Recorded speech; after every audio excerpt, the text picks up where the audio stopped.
Hello friends, আমি সুতনু ঘোষ আজকে নিয়ে চলে এসেছি একটি নতুন ভিডিও।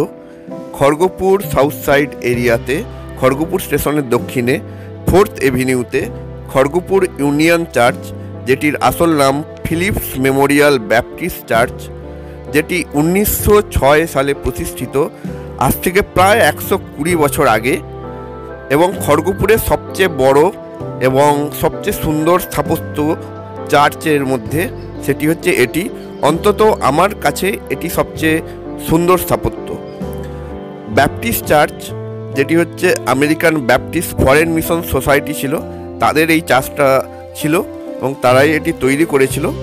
এবং এটির নাম ফিলিপস মেমোরিয়াল ব্যাপটিস্ট চার্চ, অর্থাৎ জেরেমি ফিলিপস বলে একজন ছিলেন।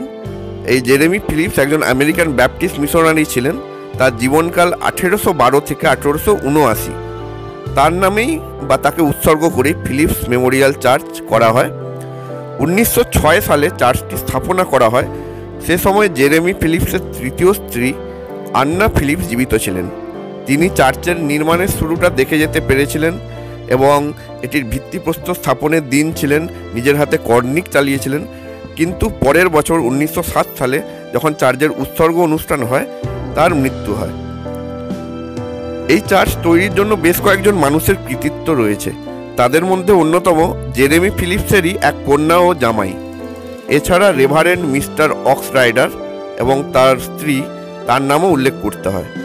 ব্রিটিশ যুগে এই চার্চ খড়গপুরে মিশনের অন্যতম কেন্দ্র ছিল। এককালে প্রচুর মিশনারি এখানে এসেছেন, অনেক অনুষ্ঠান এখানে হয়েছে। বিভিন্ন দেশের, মূলত আমেরিকা এবং ইংল্যান্ডের বিভিন্ন মিশনারিরা এখানে এসেছিলেন একটা সময়। এককালে কিছু ইউরোপীয় ও অ্যাংলো ইন্ডিয়ানরা এর সদস্য ছিলেন, কিন্তু বর্তমানে তারা নেই।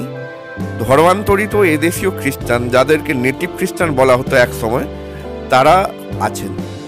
এককালে সানডে স্কুল চলতো, এছাড়া চলতো সাবাত স্কুল, সেগুলি বর্তমানে নেই।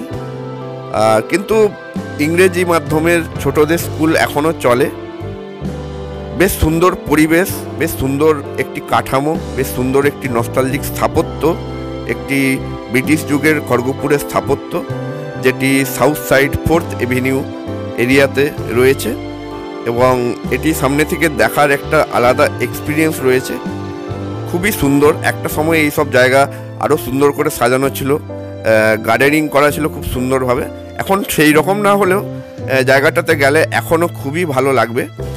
এবং এই চার্চের সামনেই যে স্কুলটি রয়েছে, এইখানে এখনও ফাদার থাকেন, একটা সময়ে পাদ্রী থাকতেন। এটিও খড়গপুরের পুরনো স্থাপত্য, চার্চের সমসাময়িক বা তার কিছু আগে। কেমন লাগলো ভিডিওটা জানাতে ভুলো না।